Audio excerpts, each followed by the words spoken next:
नमस्कार, FM news देख रहे हैं आप। आपके साथ मैं हूं आस्था श्रीवास्तव। रुख करते हैं उत्तर प्रदेश की खबरों का। देश आज राष्ट्रपिता महात्मा गांधी की जयंती मना रहा है। गांधी जयंती के मौके पर उत्तर प्रदेश के मुख्यमंत्री योगी आदित्यनाथ लखनऊ के जीपीओ पार्क पहुंचे, जहां उन्होंने बापू की मूर्ति पर माल्यार्पण और पुष्पांजलि अर्पित की है। इस दौरान सीएम योगी आदित्यनाथ के साथ डिप्टी सीएम ब्रजेश पाठक और तमाम नेता मौजूद रहे। इस मौके पर सुरक्षा का खास तौर पर ख्याल रखा गया। सुरक्षा व्यवस्था को लेकर भारी मात्रा में पुलिस बल तैनात थे। तो आपको बताते चले कि देश आज महात्मा गांधी की जयंती मना रहा है, उन्हें आज याद किया जा रहा है। इसी के चलते सीएम योगी ने भी उन्हें याद किया है और बापू को श्रद्धांजलि दी है। तो वहीं आपको ये भी बताते चले कि उनके साथ में ब्रजेश पाठक डिप्टी सीएम भी मौजूद रहे हैं। साथ ही साथ पूर्व पीएम लाल बहादुर शास्त्री को भी याद किया जा रहा है।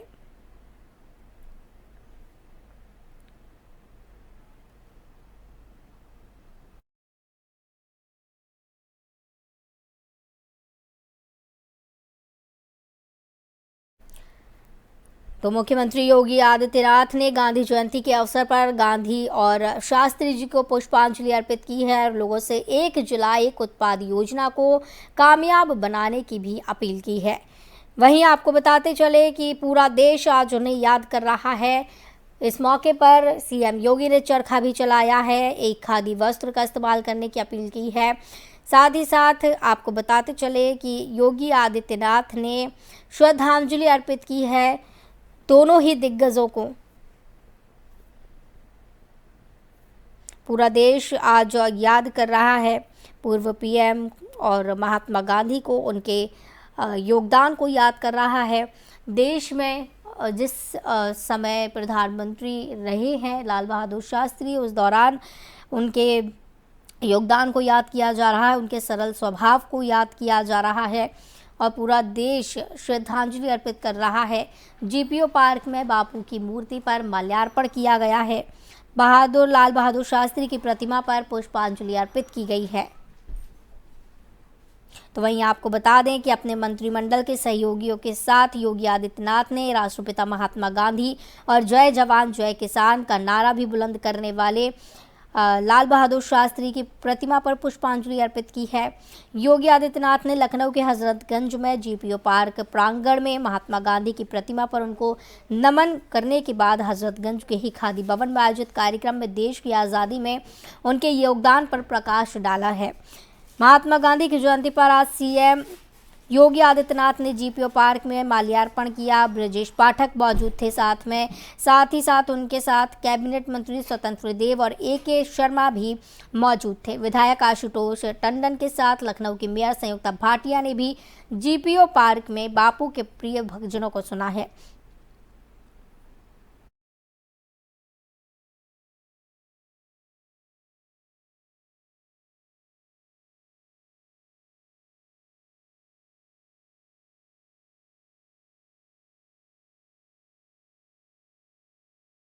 समाजवादी पार्टी के राष्ट्रीय अध्यक्ष अखिलेश यादव ने गांधी जयंती के मौके पर सभी प्रदेशवासियों को शुभकामनाएं दी हैं। उन्होंने गांधी जयंती के मौके पर कहा कि आज जब हम बापू जी को याद कर रहे हैं तो हमें उनके दिखाए रास्ते पर चलना चाहिए। बापू ने सेवा का रास्ता दिखाया और बताया कि इच्छा शक्ति हो तो कुछ भी पाया जा सकता है। भारत के लोगों को, खासकर ग्रामीण भारत को जगाया। राष्ट्रपिता बापू ने कहा था, जब तक हम खादी और ग्रामोद्योग को बढ़ावा नहीं देंगे तब तक स्वावलंबी नहीं बन सकते। साथ ही उन्होंने कहा कि नेताजी जब मुझे पहली बार खादी आश्रम लेकर आए और कुर्ता पहनने का मौका दिया, तब से आज तक मैंने खादी के सिवा कोई दूसरा कपड़ा नहीं पहना। साथ ही उन्होंने सरकार पर निशाना साधा। उन्होंने कहा कि आज जिन कंपनियों ने 5G लॉन्च किया है, उस कंपनी में गांव के कितने लोगों को रोजगार मिला है। आज जिन कंपनियों को 5G लगाने का मौका दिया, वो कंपनी पहले से ही मुनाफे पर है। सरकार में हम लोग नहीं हैं, पर सदन में सरकार को याद दिलाते रहेंगे और ज़्यादा से ज़्यादा छूट मिले इसके लिए सरकार को बताते रहेंगे। आज जब गांधी जी को याद करते हैं तो ये ध्यान रहे कि उनके बनाए गए रास्ते पर चलते हुए भ्रष्टाचार मुक्त समाज बनाने की ज़रूरत है।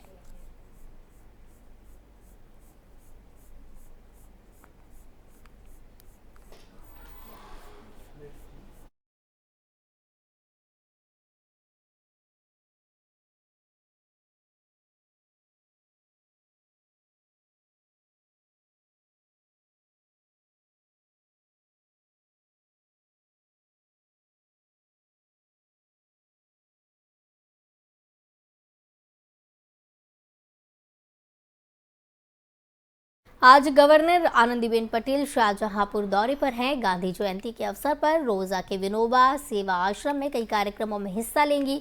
आनंदीबेन पटेल के दौरे को लेकर पुलिस प्रशासन काफी अलर्ट है और चप्पे चप्पे पर नजर बनाए है। इसी दौरान डीएम उमेश प्रताप सिंह और एसपी एस आनंद ने अधिकारियों के साथ बैठक कर मौका मुआयना किया। गवर्नर के दौरे को लेकर ट्रैफिक व्यवस्था में भी कई अहम बदलाव किए गए। तो आपको बताते चले कि आनंदीबेन पटेल दौरे पर है और आज महात्मा गांधी को याद भी उन्होंने किया है। आनंदीबेन पटेल कई कार्यक्रमों में हिस्सा लेने के लिए शाहजहांपुर पहुंची हैं और जिस तरीके से सुरक्षा व्यवस्था के इंतज़ाम किए गए हैं और दौरा अपने कर रही हैं आनंदीबेन पटेल शाहजहांपुर में। पुलिस प्रशासन भी पुख्ता इंतज़ाम के साथ तैयार है। कई कार्यक्रमों में आनंदीबेन पटेल हिस्सा लेंगी।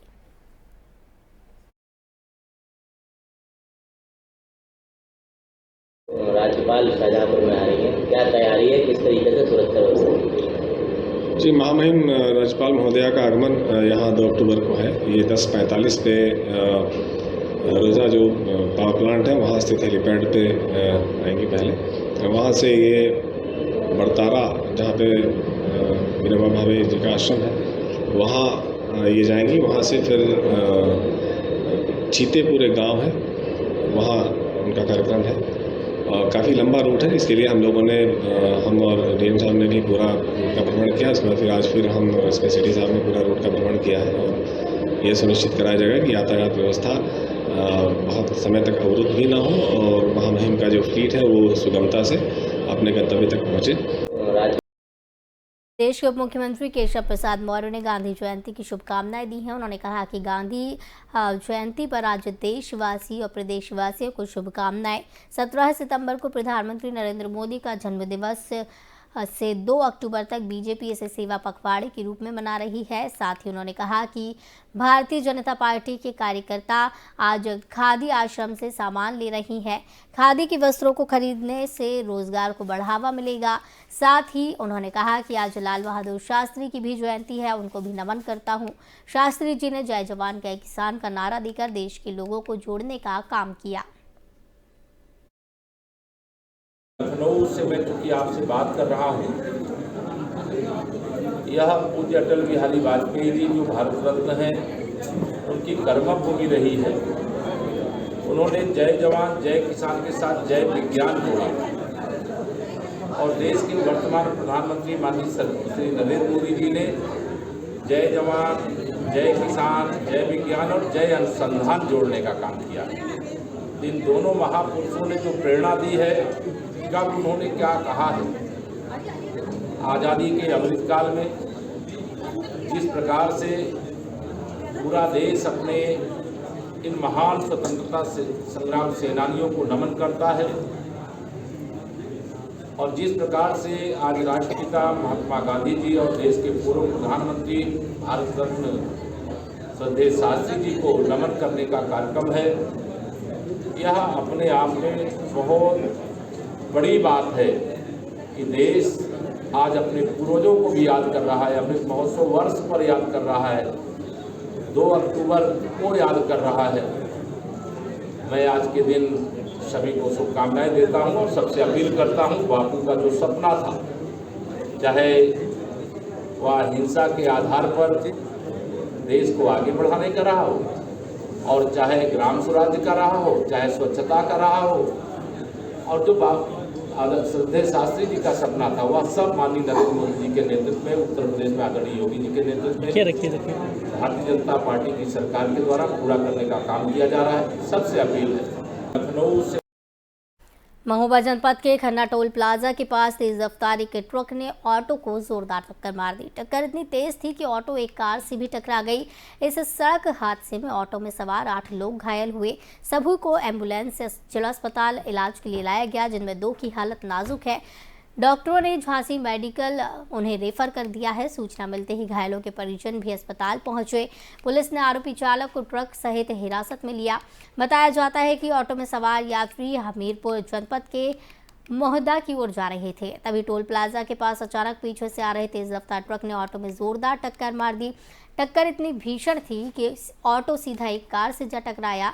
गनीमत रही कि कार में सवार कोई भी घायल नहीं हुआ, जबकि ऑटो में सवार 8 लोग घायल हो गए।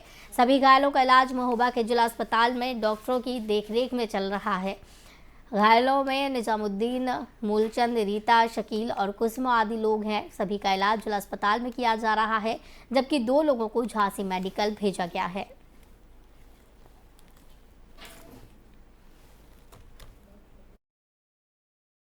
ये भतीजा था हमारा, मौदा जा रहा था ऑटो में बैठ के। उसके आगे 2-3 गाड़ियां लगी थी टोल प्लाजा पे, तो पीछे से ठेला वाले ने आया मार दिया टक्कर। 7-8 लोग थे वहाँ, तो सब लोग जख्मी हो गए। एक बुढ़े का पैर भी कट गया, इसका भी पैर फ्रैक्चर हो गया है। और ये महोबा लेके आए हैं अभी। हॉस्पिटल महोबा में एक एक्सीडेंटल का मामला आया हुआ है, जो कि काफ़ी सीरियस हालत में पेशेंट लाए गए थे, और जिसमें से 3-4 लेडीज हैं और 4-5 पुरुष भी हैं। 7-8 लोग आए थे, जिसमें से 2 की हालत काफ़ी ज़्यादा गंभीर होने के कारण उन्हें जिला चिकित्सालय महोबा से प्राइमरी ट्रीटमेंट देते हुए मेडिकल कॉलेज झांसी के लिए रेफर कर दिया गया। बाकी जो और भी जो पेशेंट हैं उनका जिला चिकित्सालय महोबा में इलाज चल रहा है। मरीज की हालत स्टेबल बनी हुई है। खन्ना थाना क्षेत्र में ऑटो को पीछे से डंपर वाले ने मार दिया था टक्कर, जिसमें 8 लोग घायल थे। 2 को हल्की चोटें थी, 2 ज्यादा घायल हैं, जिनको रेफर झांसी करा दिया गया है। 4 का यहाँ इलाज चल रहा है। कैसे हादसा हुआ है? ये ऑटो आगे चल रहा था, पीछे से डंपर वाले ने चूंकि तेज गति से था, नियंत्रण नहीं कर पाया, उसको टक्कर मार दिया। और उनको सभी को ले आकर के तत्काल जो है इलाज कराया जा रहा है। 2 जो रिफर हुए हैं वो डंपर को चालक को हिरासत में ले लिया गया। ये खबर की तमाम जानकारी के लिए हमारे साथ संवाददाता जावेद जुड़े हुए हैं। जावेद, टोल प्लाजा पर ये पूरी जो घटना देखने को मिली है, सीसीटीवी कैमरे में भी ये घटना सामने आई है, क्या कुछ ये पूरा मामला है और इस मामले पे क्या अपडेट है? जी, आपको बता दें कि ये पूरा मामला जो है महोबा खन्ना थाना क्षेत्र के टोल प्लाजा के पास का है, जहां एक जो तेज रफ्तार डंपर ने अनियंत्रित आपको बता दें कि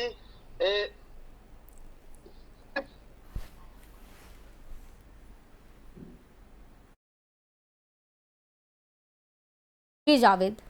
जी, आपको बता दें कि पूरा मामला महोबा जनपद के खन्ना टोल प्लाजा के पास का है, जहां एक तेज रफ्तार ट्रक ने ऑटो को जोरदार टक्कर मार दी। टक्कर इतनी तेज थी कि ऑटो एक कार से भी टकरा गया। इस सड़क हादसे में 8 लोग घायल हो गए हैं, जिनमें से 6 जो गंभीर रूप से घायल थे उनको झांसी के मेडिकल कॉलेज में रेफर कर दिया गया है।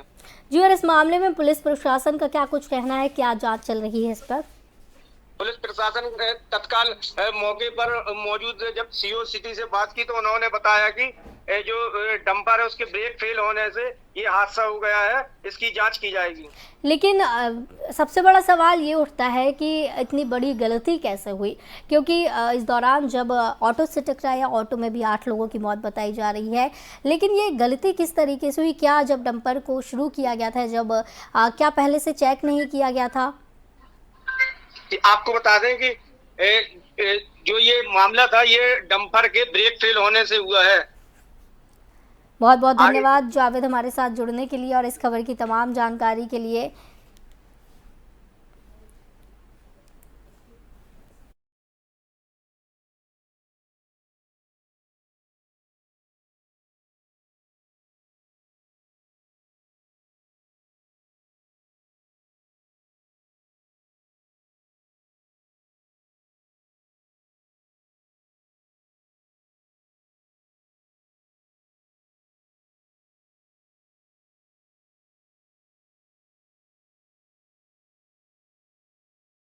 कुशीनगर से अजीबोगरीब मामला सामने आया है, जहां पर एक कोबरा को शराबी युवक ने नशे में खलल डाला। किंग को महंगा पड़ा और बता दें कि युवक घर जा रहा था, उसको किंग कोबरा ने डस लिया, जिसके बाद शराबी युवक को गुस्सा आया और कोबरा को पकड़कर जमीन पर जोर जोर से पटकने लगा। शराबी कोबरे को तब तक पटकता रहा जब तक कोबरा की जान नहीं चली गई। शराबी युवक को अस्पताल में भर्ती कराया गया है।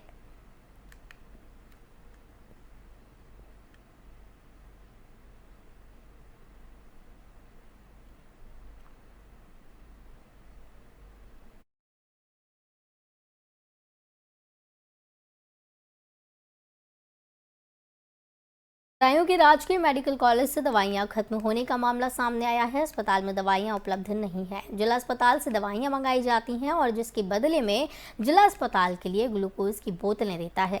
इसकी वजह से मरीजों को काफ़ी परेशानियों का सामना करना पड़ता है। मरीज घंटों लाइन में लगे रहते हैं, जिसमें सबसे ज़्यादा बुजुर्गों को परेशानियाँ होती हैं। दवाइयों की किल्लत की वजह से डॉक्टर मजबूरी में बाहर के मेडिकल से दवाइयाँ मंगाते हैं। तो वहीं मेडिकल कॉलेज के सीएमएस सीपी सिंह ने बताया कि अस्पताल में दवाइयां खत्म हो जाती हैं। बदायूं के जिला अस्पताल से दवाइयां लेती हैं। दवाइयों का आदान प्रदान मेडिकल कॉलेज और जिला अस्पताल से चलता रहता है।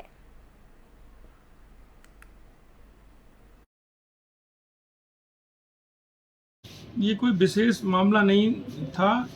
कुछ दवाएं कभी कभी इधर शॉर्ट पड़ जाती हैं, तो हम डिस्ट्रिक्ट हॉस्पिटल से कांटेक्ट करके वहाँ से ले लेते हैं, और वहाँ पर कुछ शॉर्ट दवाई पड़ जाती है, वो हम लोग यहाँ से दे देते हैं। तो ऐसा कोई ये विशेष चीज़ नहीं है, आदान प्रदान हम लोगों की दवाओं का होता रहता है, बस यही मामला। ये कोई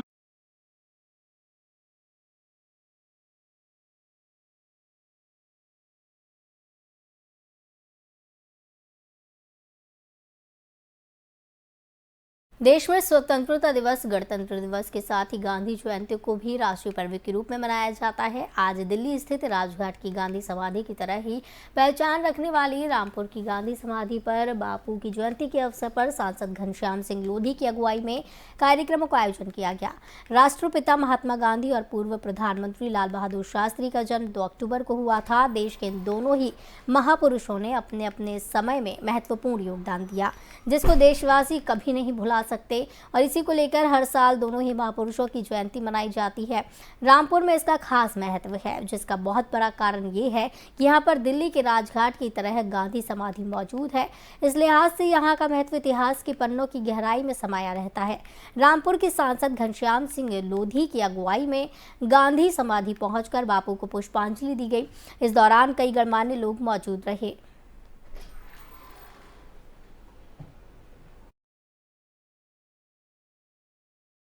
आज 2 अक्टूबर है और पूरा देश गांधी जयंती मना रहा है। मैं सिर्फ ये संदेश देना चाहता हूँ कि जो हमारे गांधी जी के जो आदर्श हैं, विचार हैं, उन्हें आगे बढ़ाने के लिए हमारे युवा आगे बढ़ें और हमारे देश को आगे बढ़ाएं। अभी हमने देखा अपने चरखा भी चला गांधी जी वाला, और खादी या कुछ सामान भी खरीदा। चरखा ये तो हमारे देश की एक परंपरा है, और हमारा देश का एक चरखे को लेकर जो सूत बनाते थे, है ना, तो हमारा जो प्रोडक्ट था, जो बनता था, पहले कपड़ा बनता था, इसी से जो सूट बनाते थे उससे बनता था पहले। लेकिन आज तो बड़े बड़े मिल लग गए, लेकिन ये पुराना हमारा जो है, ये जैसे कहे मशीन, जिसे कहे हुए मशीन हुआ करती थी, इससे सूट बनता था, इससे कपड़ा बनता था। आज कुछ खरीदा भी आपने? हाँ, मैंने एक गमछा खरीदा है और कुछ रुमाल खरीदे हैं, कपड़ा खरीदा है। मैं चाहता हूँ सब लोग स्वदेशी पहने।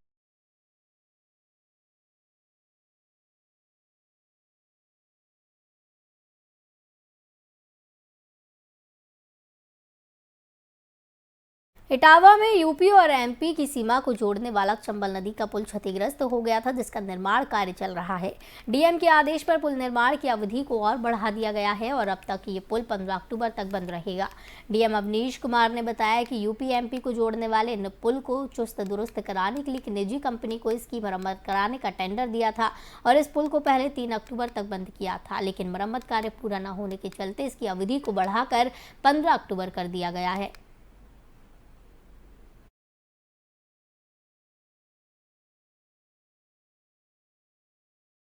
यूपी के कानपुर में शनिवार रात को हुए दर्दनाक हादसे में 3 परिवार पूरी तरह उजड़ गए। गांव में मातम छाया है। चारों तरफ हादसे से हाहाकार मचा हुआ है।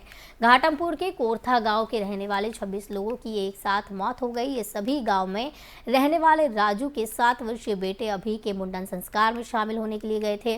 मुंडन से लौटते वक्त गांव की दूरी बस 5 किलोमीटर की बची थी, लेकिन सभी हादसे का शिकार हो गए। गांव की दूरी तय करने से पहले ही उन्हें मौत की आगोश में ले लिया। हादसे में गांव के 3 ऐसे परिवार भी हैं जो पूरी तरह उजड़ गए। परिवार में सिर्फ महिलाओं के पति बच्चे हैं। घाटमपुर के भीतर गांव सीएससी में हादसे के बाद स्ट्रेचर और बेंच पर पड़े शव पर लोगों की निगाहें ठहर गई। गाँव वालों की मुंडन की खुशियाँ अचानक मातम में बदल गई। हादसे में गाँव के 3 ऐसे परिवार हैं जो पूरी तरह से उजड़ चढ़ गए। यहाँ के निवासी कल्लू की पत्नी विनीता अपने दोनों बच्चों शिवम और सानवी के साथ मुंडन संस्कार में गए थे। दूसरा परिवार लीलावती अपनी बेटी मनीषा और बेटे छोटू के साथ गए थे और तीसरा परिवार जय देवी अपने बेटे रवि के साथ गई थी। ये उसी ट्रॉली में सवार थे और इन सभी की हादसे में मौत हो गई। इनके परिवार में सिर्फ तीनों महिलाओं के पति बच्चे हैं।